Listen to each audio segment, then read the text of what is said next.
Rome, the eternal city. Today it's a place dominated by Christianity.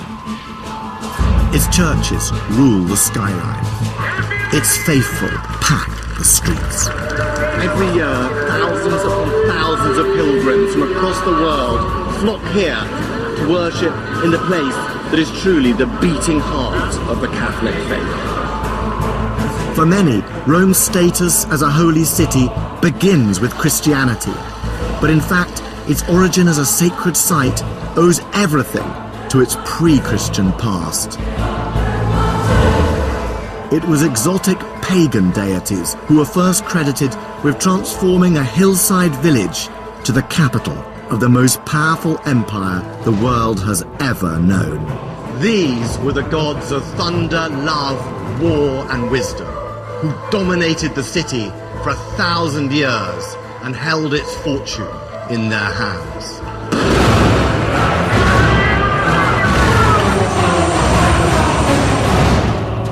The very ground Rome was built on was considered sacred, from its temples to its sewers. You smell putrefaction, sweetness of waste, but it also stinks of history. It's a secret world lost in time. This is a city I've always been drawn to. And in this series I'm going to be discovering just how it gained its tradition of holiness. I've come with the questions of both historian and tourist to examine the fabric of a place where power and religion go hand in hand. Rome has always been inspired and shaped by its passionate sense of sacred mission. Popes and emperors, kings and consuls have all believed they served a higher purpose, to fulfill the will of the divine.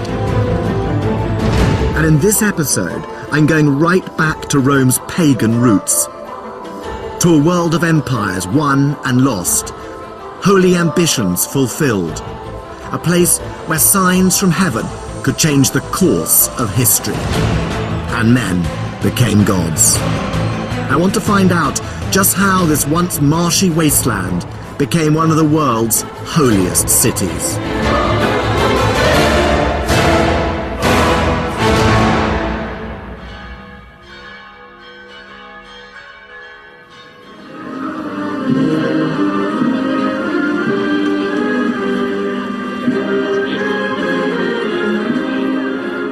Every July, Rome celebrates one of its favourite festivals. It's a Catholic celebration in which a statue of the Virgin Mary gets a tour of Rome along the River Tiber. And she's off.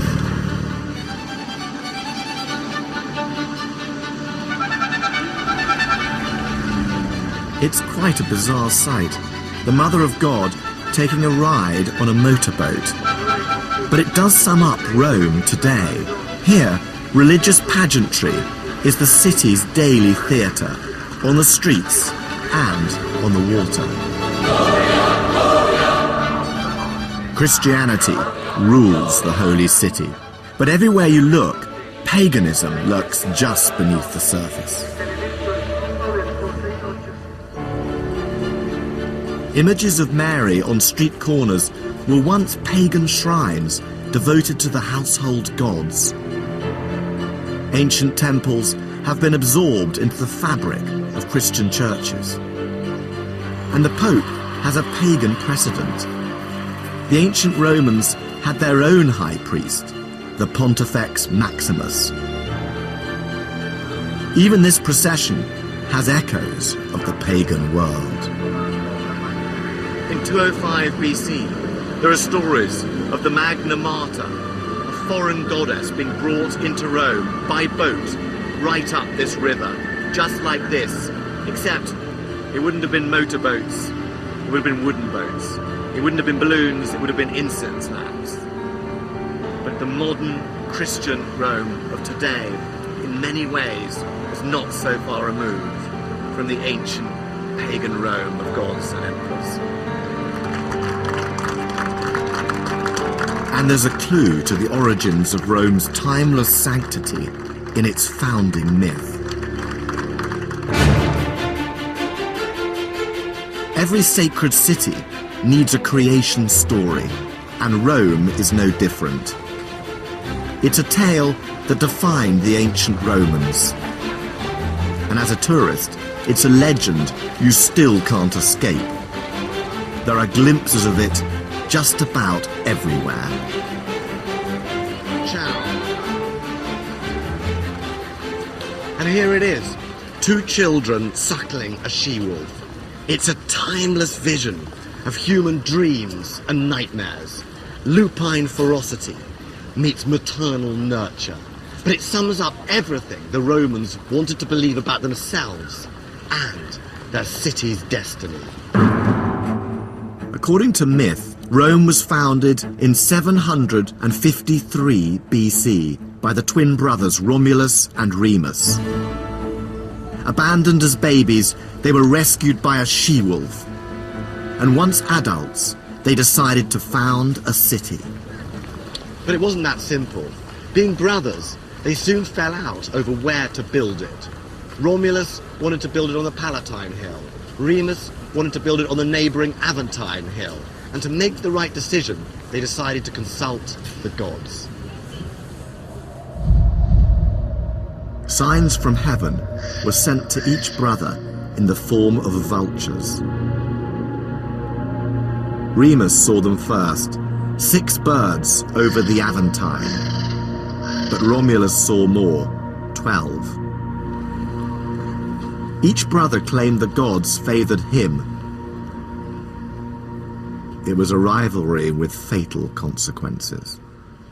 Romulus started to build walls around the Palatine to mark the boundaries of his new city. Remus mocked his brother by jumping over the half-built fortifications. It was a challenge, and Romulus answered it by killing his brother. The gods had spoken. It's a legend that reflects the Roman conviction that this was a city whose fate was divinely ordained. So the story of Rome begins with religious omens and murderous ambition. Power and religion, the essential ingredients of a holy city, then and now. Of course, the story is a legend. And the archaeology shows that Rome actually started as a patchwork of small farms on the 7 hills overlooking the river Tiber. Between the hills, there were marshy valleys where the local people buried their dead. And sometime in the 8th century BC, 2 villages that stood on the hills, the Palatine and the Quirinal, merged into one settlement. But there is one element in the Romulus and Remus story that does seem to have a basis in historical fact.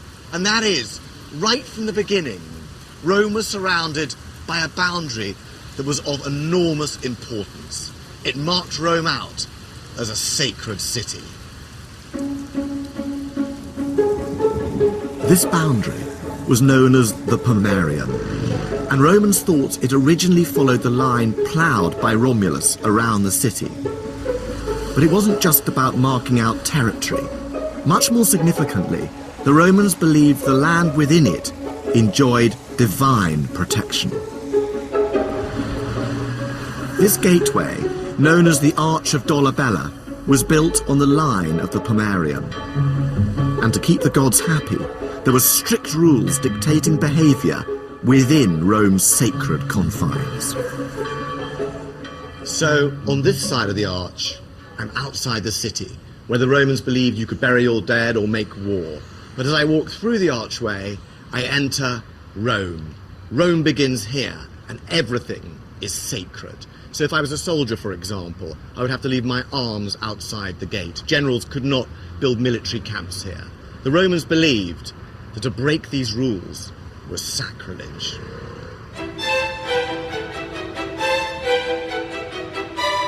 And this idea of what is and isn't sacred space has influenced the way the entire city has been laid out.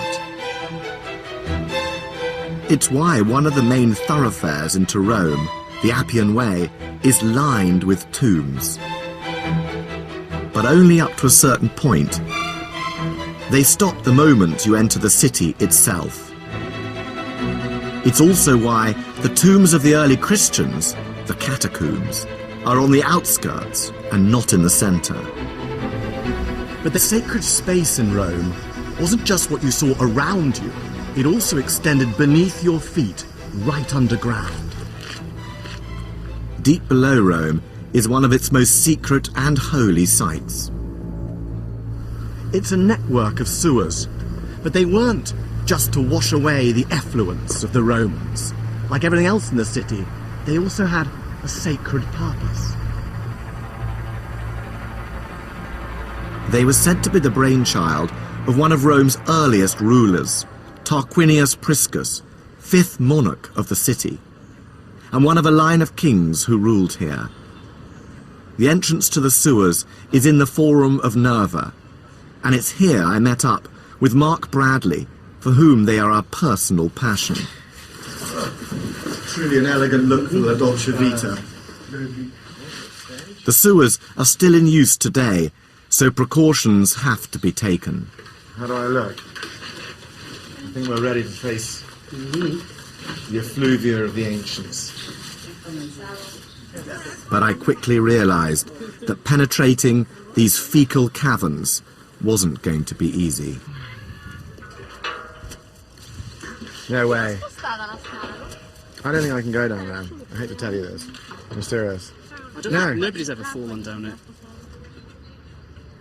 Don't like the look of it. Half an hour later, after a very 21st century panic attack that would have shamed the noble Romans, I managed to face this terrifying abyss.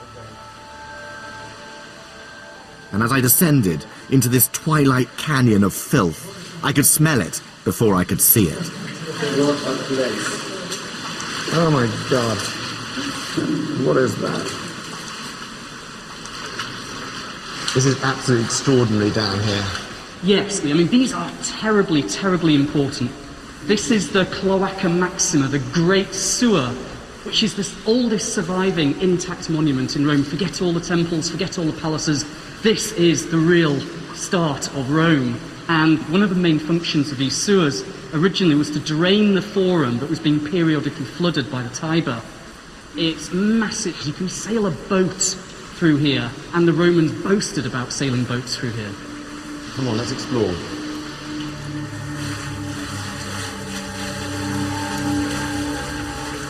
This extraordinary sanitation system was built right back in the 6th century BC, and its tunnels stretch for miles and miles. For 2,500 years, right up until the 19th century, this was the only sewer system serving the whole of Rome. And the ancient Romans believed it purified the city, both practically and symbolically. So, Mark, why are these sewers sacred? Well, these sewers are sacred in part because they flush waste out of the city, they cleanse the city, they make the city pure. And there are shrines marking particular points and junctions in the sewer. There's a very long-standing tradition in the history of Rome where unwanted elements of society, so criminals, deposed tyrants, even Christian martyrs, would be cast down here symbolically to be flushed out of the city. Which emperors were actually tossed down here? The one emperor who is very famous for this is the Emperor Elagabalus in the early 3rd century AD, who was a depraved young emperor who made a complete mess of Rome. He was eventually assassinated. His body was dragged really foully through the sewers and evacuated outside the city. That's all that's left of one of the last people to be here. The Romans believed this purging of the city was key to its very survival. If Rome was pure, the gods would be happy, and the city's fortunes would be secure. I actually didn't think I'd be able to get down here, but I'm so pleased I did. I love it. The stones themselves speak, perhaps I should say stink, of history. however disgusting it is down here, and it really is disgusting. The walls, the liquid, the stink is appalling. It's sweet and it's horror. And yet I have to tell you, there is a real grandeur down here, and it is the sacred grandeur of ancient Rome.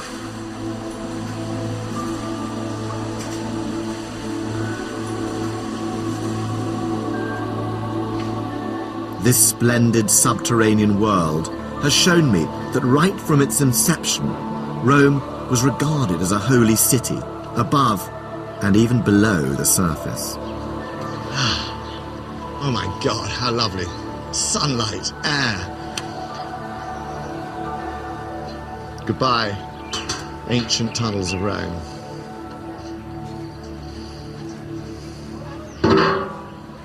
The sewers are one of Rome's best-kept secrets.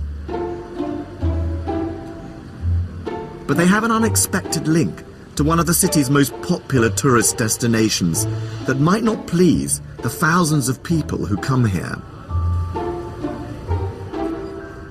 The famous Bocca della Verità, the mouth of truth, has been linked since the Middle Ages to a tradition that if an unfaithful lover put his or her hand in the mouth, it would be bitten off. In Roman times, it wasn't a good idea to put your hand in that hole, whether you were faithful or not. This is, in fact, a monumental sewer cover, decorated with the face of Oceanus, god of the oceans. The risk was not so much from infidelity as from infection.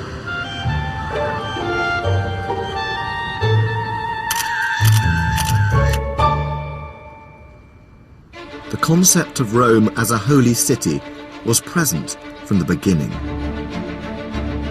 And it not only shaped how the Romans designed their city, it also influenced every political decision its rulers made.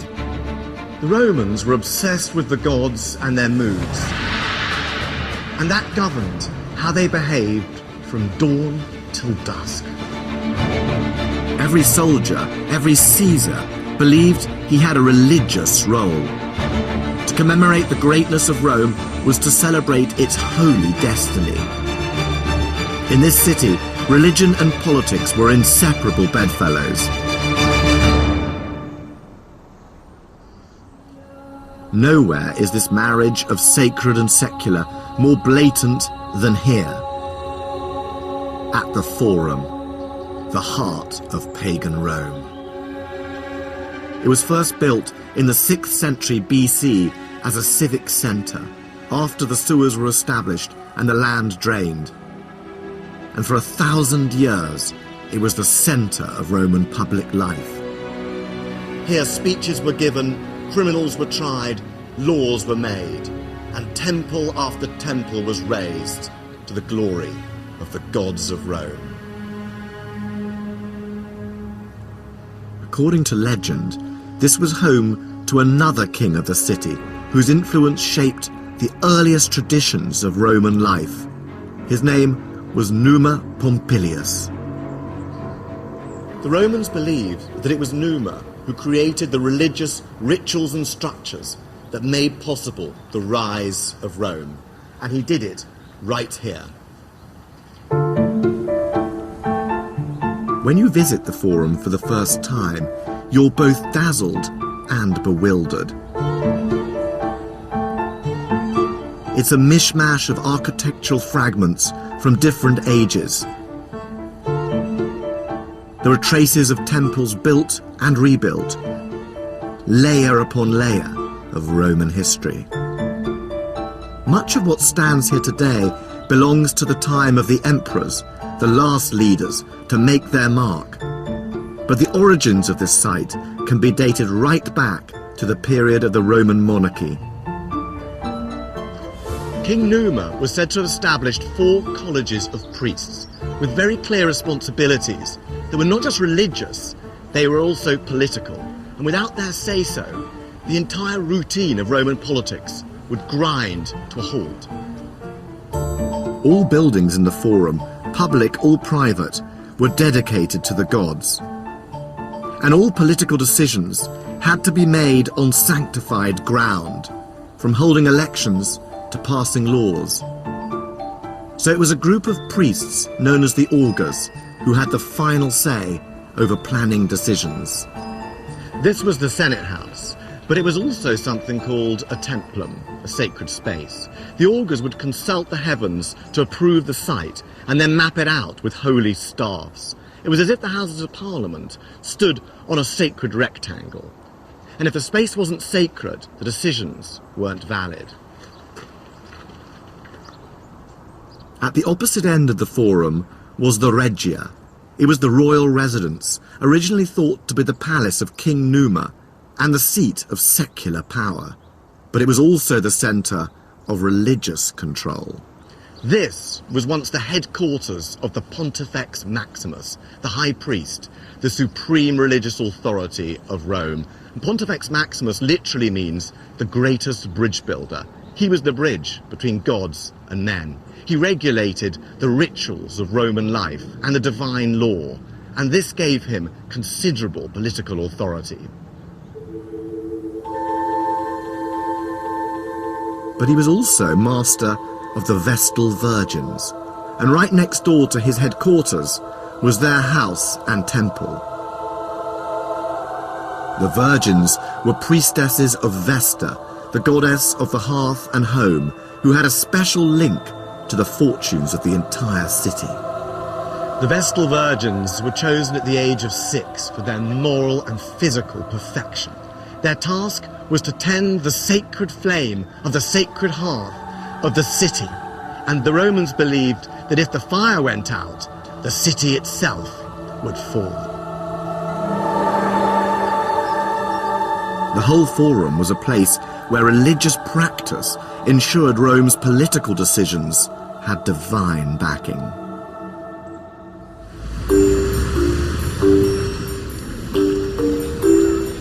I've always been fascinated by the macabre rituals that really decided the destiny of Rome. So I asked Mark Bradley to give me an insight into the work of a priestly group who were involved in one of the gorier aspects of Roman politics. They were known as the haruspices, diviners from the Etruscan communities of northern Italy, skilled in interpreting signs from the gods. And there's a reason we're meeting in a fresh food market. So Mark, what is this still warm, almost pulsating bloody organ that we have here on the platter in this butcher's shop? This is a fresh liver taken from a newly sacrificed sheep. What the priest would do is they'd cut open the animal and they'd take out the liver while it was still pulsating, and they'd examine it to see what the future has in store. So the first thing we need to do is orientate it correctly. What the haruspices did is they used a model of the liver to guide them, to remind them, to prompt them about how to read it. So what we have here is a bronze model of a liver from about 100 BC. And this is called the Piacenza liver.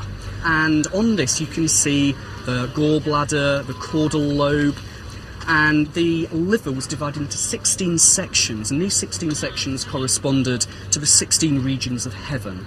And each region was governed over by a particular god. So what we'll do is have a look at this liver and see what it tells us. So this area here, around where the gallbladder was, is an area governed by war gods. And if you find a discoloration, a tumour, a blood clot, a bile pool or something like that in this area, that might mean that the war gods are not happy. This might not be a good time to go to war. Another area that's very interesting is all of this area, which is associated with the Etruscan god Tin, who is the equivalent of Jupiter in Roman cult. If he's not happy, you need to make a sacrifice to him, or you need to build a temple to him or something like that. Okay, so if I'm an emperor, my legions are massed, and I now want to invade Germany today and destroy the German tribes, can I march today? Can you read the organ? Well, this liver is remarkably clean. This is absolutely unblemished as far as I can see. This is a good time to do pretty much anything. I'm happy. Call in the centurions, we march today. Absolutely. If religion was an essential part of a politician's life, For your ordinary Roman, there was barely a beat in the day that wasn't overseen by a god. Buongiorno. For the average Roman farmer, it wasn't just about sowing, ploughing and reaping. To get a bumper harvest, they had to keep the gods happy too. In April, there was the festival of Cerealia, dedicated to the goddess of grain, which involved heading out to the Circus Maximus in the evening to watch foxes with torches tied to their tails. This apparently protected the crops from vermin. And then there was the festival to the god Rabigus, who governed mildew. To avoid an outbreak, farmers had to sacrifice a dog. And in October, to thank Mars for the harvest, it was a horse that got the chop. And private rituals were as important as public festivals. Families prayed daily to the household gods, the Lares, whose statues they kept at home in special niches. And they gathered for ceremonies in the fields to offer sacrifices, ensuring the crops would ripen. In fact, the Roman farmer had so many religious obligations, it's a wonder he had any time to tend his crops.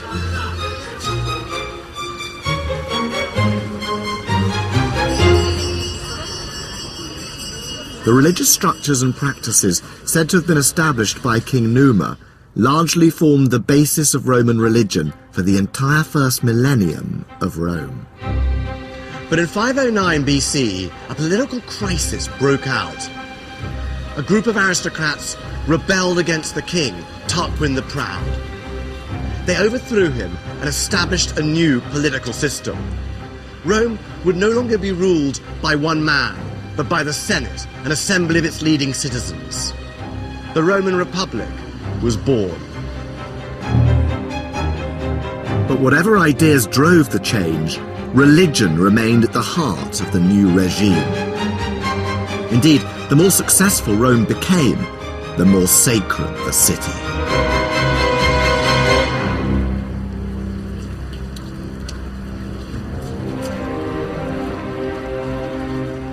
The dawn of the Republic was marked by an event that would have seen the whole of Rome celebrating on the streets.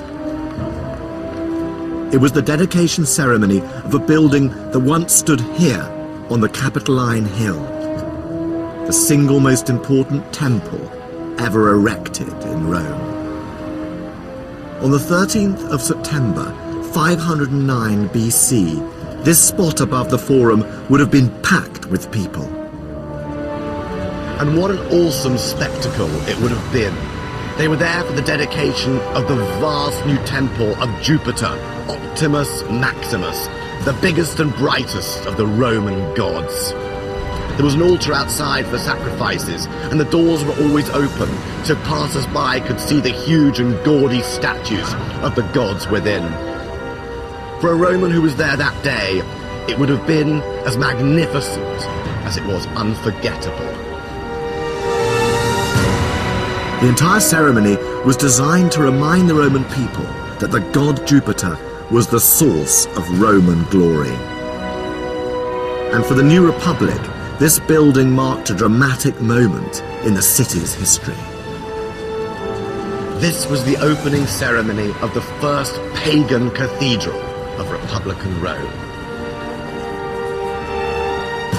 The only surviving sections of the temple are now in the Capitoline Museum in their original position. The buildings in which the gallery now. Matthew Nichols believes it's a building that encapsulates the sacred ambitions of this new regime. What we're looking at here, Simon, is a wall that forms part of the foundations of the Temple of Jupiter. It's not the temple itself, it's merely the foundations that built a huge platform on which the temple sat. And how big was it? It was enormous. It was awe-inspiringly huge. You've got to imagine a podium that was perhaps the size of 2 Olympic swimming pools side by side, with the temple itself sitting up on top of that. So this dominated central Rome, this dominated the Forum. It looked down on the Forum, it looked out across the hills and valleys of Rome, it could be seen from a long way away, and it was a magnificent sight. Who built it, and what was its political significance? Its significance is really what it tells us about the ambitions of the Roman state. It was linked right from the start to conquest and the divine mission of conquest the Romans felt they had. But even though we associate this temple very closely with the Roman Republic and the many rituals of the Republic, in fact it was planned, it was conceived when Rome had kings, was ruled by Etruscan kings, and the last of them, Tarquinius Superbus, was responsible for almost bringing this temple to fruition, and then his rule was blown away in the revolution. So why did the Republic adopt this very royal enterprise? Romans loved the idea that their rule and their growing empire was sanctioned by the will of heaven, that this was a mission that the gods entrusted to them as a people. Even when the kings were gone, the Roman people could carry that mission forwards. The building of this temple marked a watershed in the history of the Holy City. It was the moment when Rome transformed from being a town of small-scale temples and shrines to a sacred capital embellished with its own cathedral. The Temple of Jupiter was a declaration of the astonishing religious and political confidence of Rome, a rising power blessed and propelled on its sacred destiny by the forces of the gods. And that power was consolidated by the raising of ever more temples. Their remains can still be seen all over Rome. As the Romans conquered new territories, the spoils of victory poured into the city. And since the Romans attributed their success to the gods, so the victors built more and more magnificent temples in gratitude and in celebration. Gradually, the geography of the Holy City began to resemble a map of Rome's ever-increasing empire.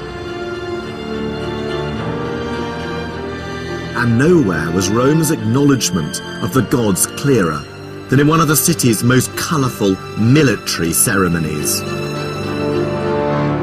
When a general returned from a victorious war, the Senate voted him something called a triumph, a parade through the city.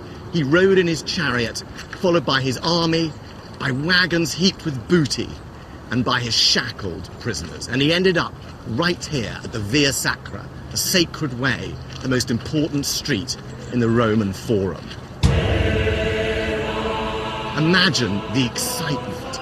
The general wearing purple and gold, his face painted scarlet. He was dressed as Jupiter for a day, but in case the glory went to his head, a slave rode behind him in his chariot, whispering, "Remember, you are only mortal."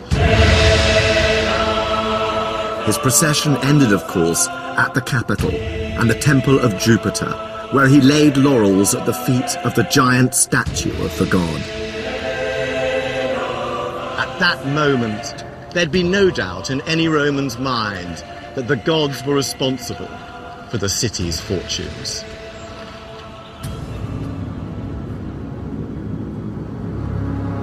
But the success of the Republic came at a price.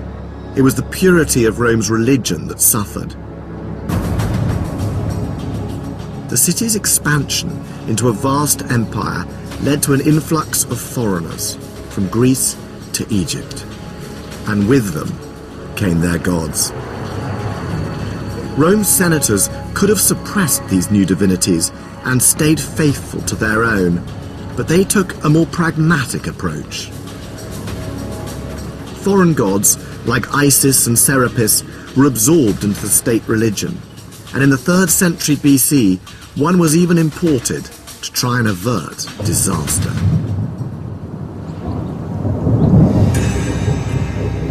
In 205 BC, Rome faced one of its gravest crises. For almost a century, the city was engaged in a power struggle for control of the Mediterranean. Its enemy was Carthage, led by the brilliant commander Hannibal. And it was a threat that led to the introduction of one of the most flamboyant and exotic new goddesses to the city, just in the nick of time. Rome's very existence was in peril. Strange portents and mysterious hailstone storms threatened danger, and in their panic, the Romans decided to consult the Sibylline books, sacred texts kept in the great temple of Jupiter. Their advice was clear. In order to avoid defeat by Hannibal and the Carthaginians, the Romans must import a foreign goddess from Asia Minor. Her name was Magna Mater, the Great Mother, and her arrival in the city and her acceptance as one of its official gods, that alone would help save Rome.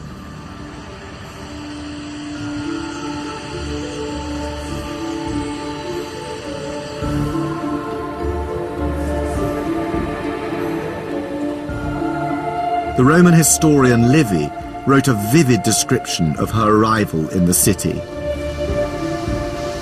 The goddess was shipped up the Tiber, accompanied by her cult officials, known as the Galli, self-castrated eunuch priests. And when she arrived at the river's bank, she was borne through the city, passed from hand to hand. The whole of Rome came out to meet her. Incense burners lined the streets, and all the Romans prayed that she would enter the city willingly.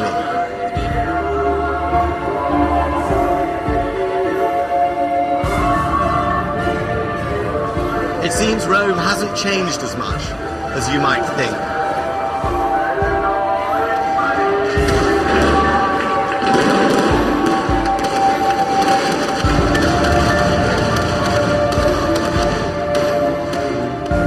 Shortly after her arrival, Magna Mater was given a home at the very centre of the city, a temple on the Palatine Hill, and her rituals were incorporated into the official calendar.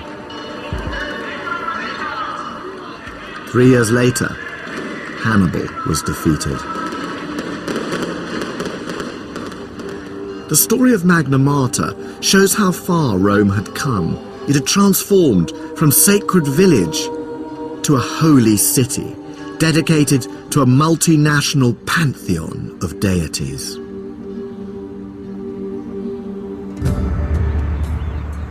But in the 1st century BC, 700 years after its foundation, the whole city was to become a shrine not just to the gods, but to a man, and one man in particular.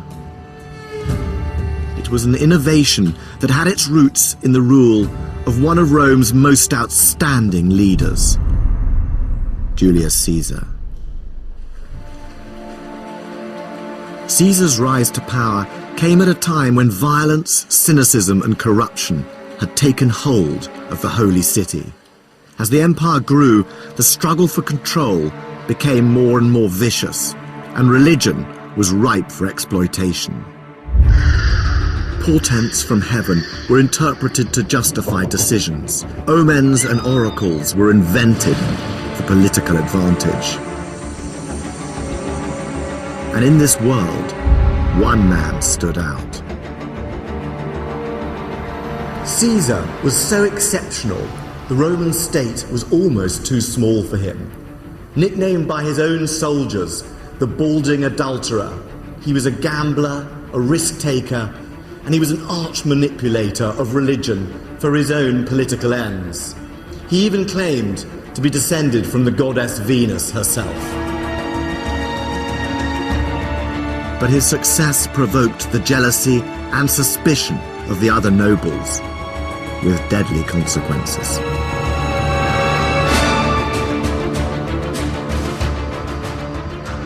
This little-known square is the closest you can get to the spot where Caesar was murdered.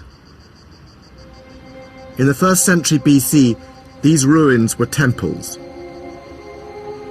And on the Ides of March 44 BC, Caesar was passing here when he was stabbed by a group of conspirators. At first, he fought back, but when he saw among the assassins was Brutus, his mistress's son whom he adored, he gave up. His murder was meant to save the Republic, but in fact, it just accelerated the end of the dream. With Caesar's successors, Rome would no longer be ruled by the Senate as a republic, but by a single ruler as an autocracy. And with this new political order came an innovation in Roman religion, which would once again have a huge physical impact on the holy city and on the daily lives of the ordinary people who lived here. the emperor wouldn't just be the most powerful political leader in the Western world. He was about to become the son of a god.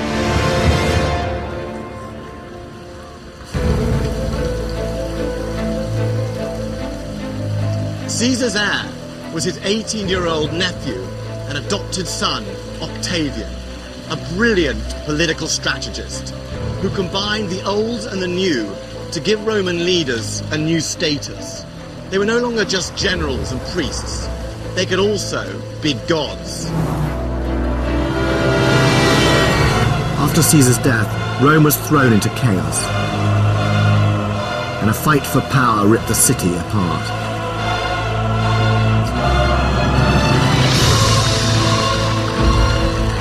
Octavian found himself in a bitter struggle to rule the empire against Caesar's right-hand man, Mark Antony.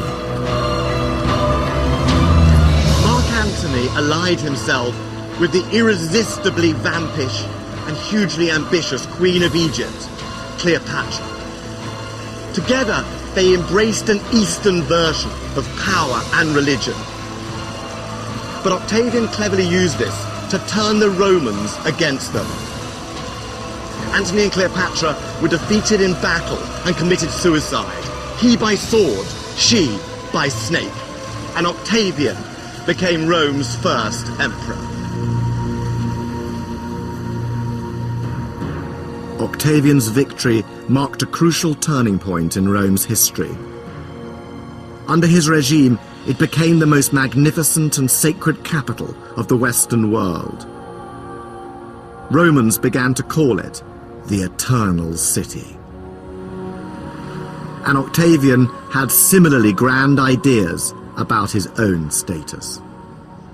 When Octavian became emperor, he adopted a new name for his new role, Augustus Caesar. Augustus means consecrated by the augurs. It was a name that evoked the favour of the gods and the auspices that marked the founding of Rome.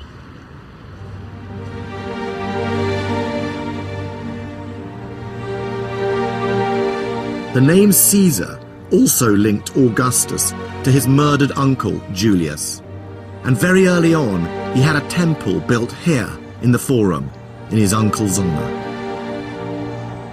It doesn't look like much now, but this once dominated the entire south side of the Forum. Before it was built, this was where they brought Julius Caesar's body after his assassination, and it was here that they cremated him before huge crowds. The temple marks a major change in Roman religion. This is when they started to treat their rulers not as men, but as gods. On the 1st of January 42 BC, the Senate passed an unprecedented decree. They declared Julius Caesar divine. It made him the first historical Roman ever to be officially deified. With a temple and priests, this mere mortal had now become a god. And if Julius Caesar was a god, then his adopted son Augustus had a new title, Divi Filius, son of a god.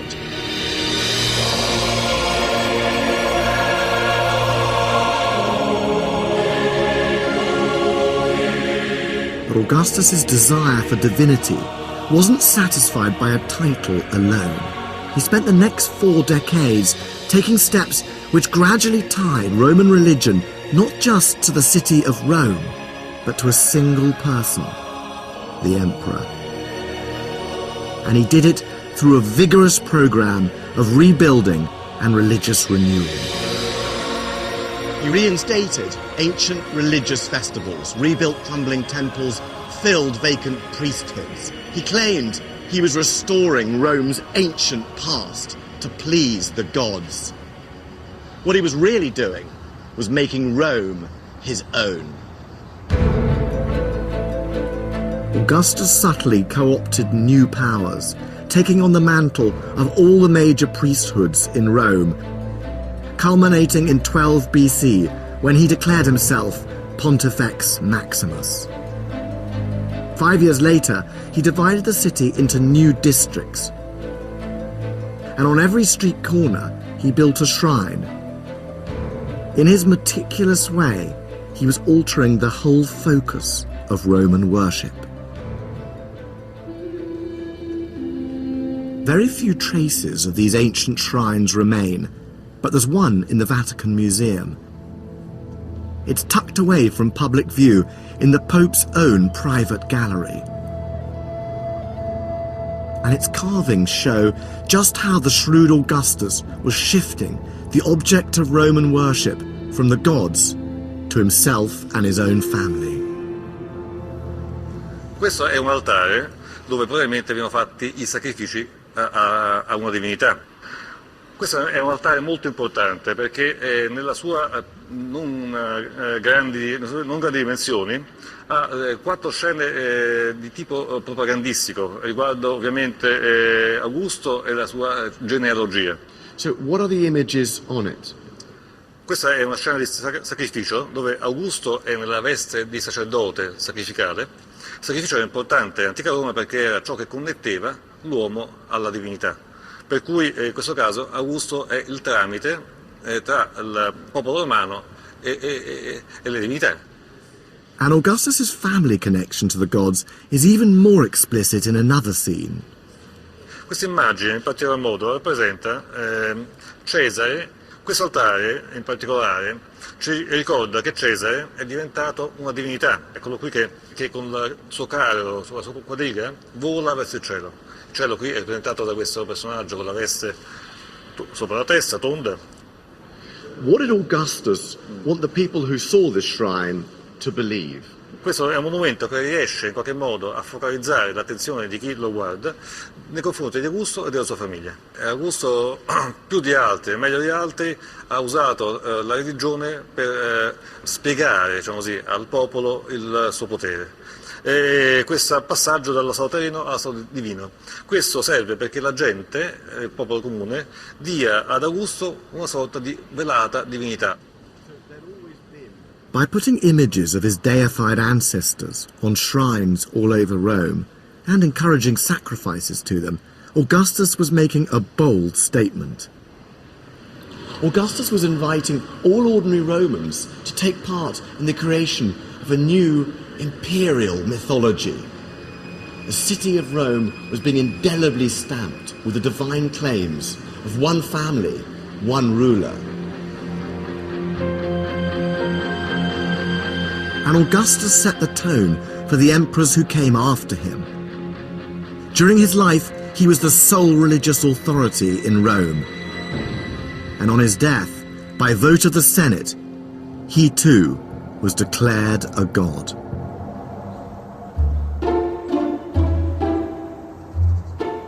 The Forum is a living testament to Augustus's precedent.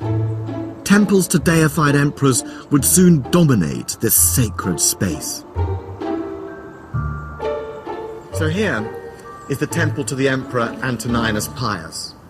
And here, these columns were the temple to the emperors Vespasian and Titus. Now, Vespasian, who was a bluff soldier, kept a sense of humour about divinity. When he lay on his deathbed, he joked, "I think I'm about to become a god." But other emperors lacked his sense of detachment. The demented Emperor Caligula cavorted as the goddess Venus in a gorgeous, bejewelled dress. The Emperor Hadrian took all of it a step further when he deified his young, gay lover. And as for Nero, he built a 120-foot statue of himself as the sun god, right here in the centre of Rome.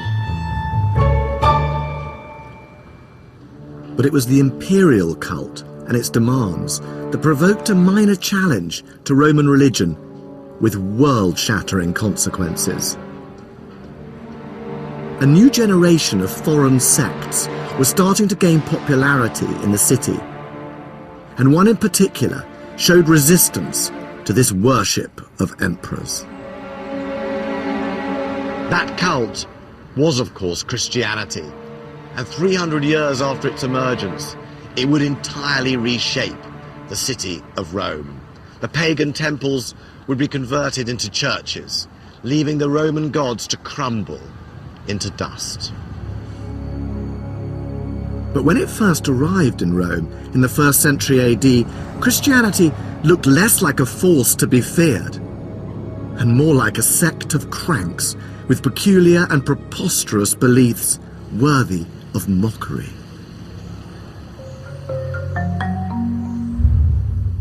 And there's a glimpse of just how unthreatening the pagan Romans initially thought the Christians were in a rare piece of ancient graffiti uncovered by archaeologists in the 19th century.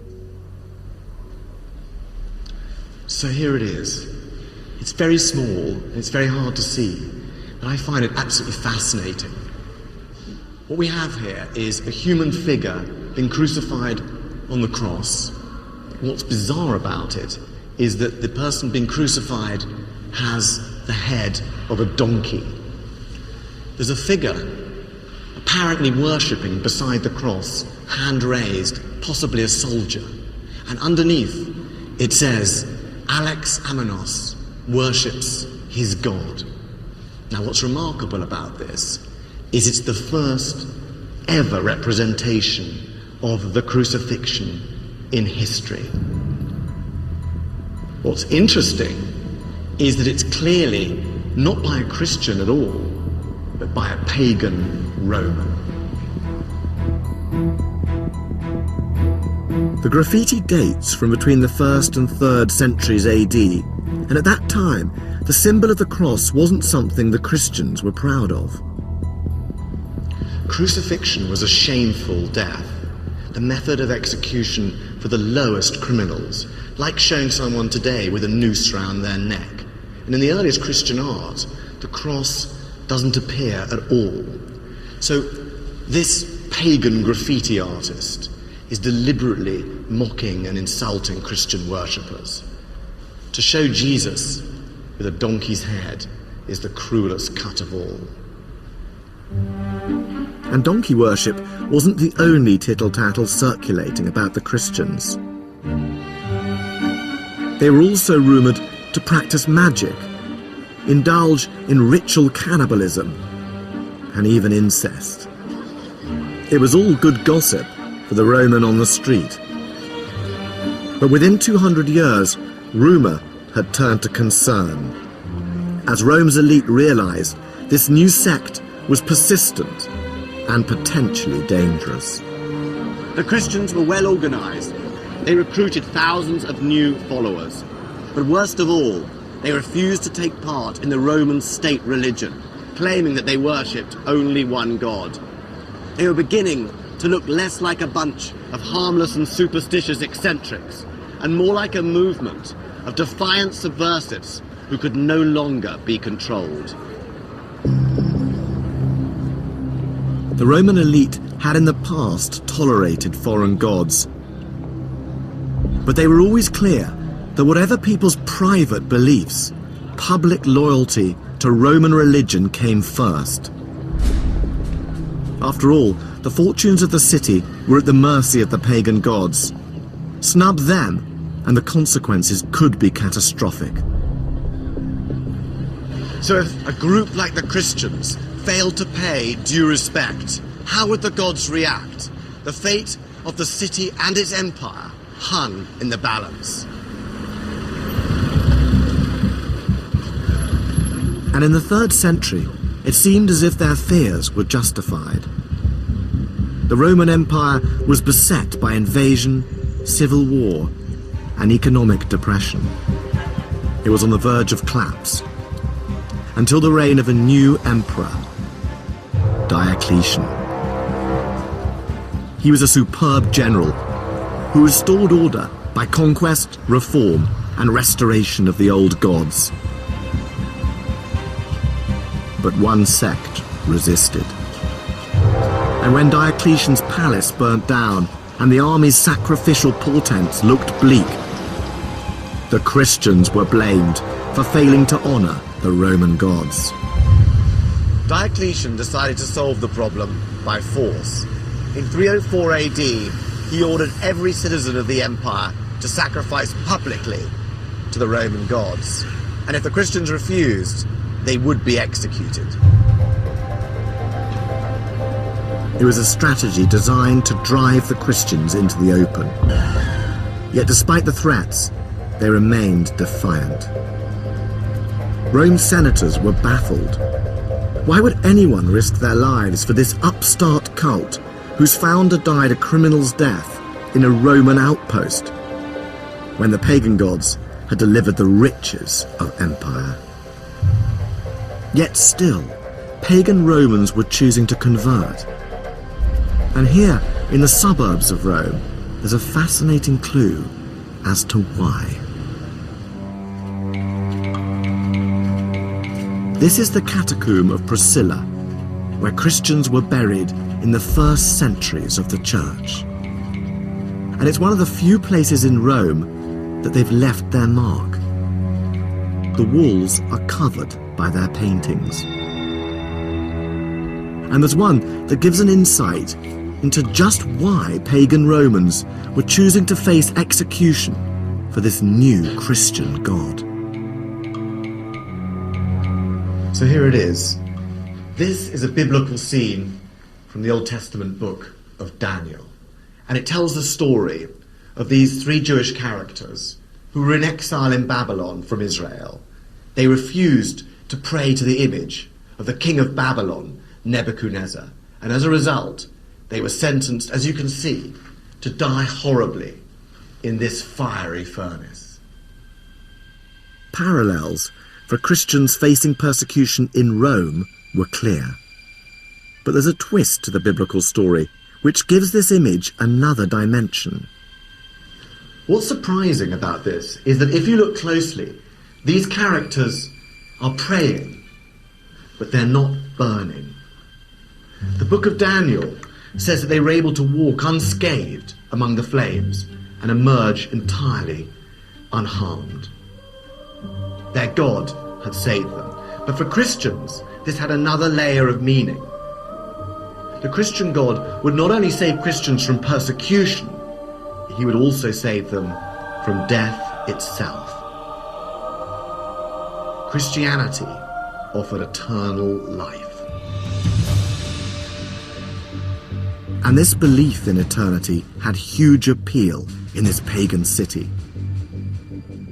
For your average Roman, life expectancy was only 29, and daily life was hard. For the poor, the slaves, the pagan Romans at the bottom of the pile, this Christian idea of a new life after death offered hope amidst the grind of unrelenting poverty. The Roman gods may help you conquer an empire, but they didn't offer immortality. It was a masterstroke. Rome's leaders might be worshipping its pantheon of pagan gods, but some of its people were starting to look elsewhere.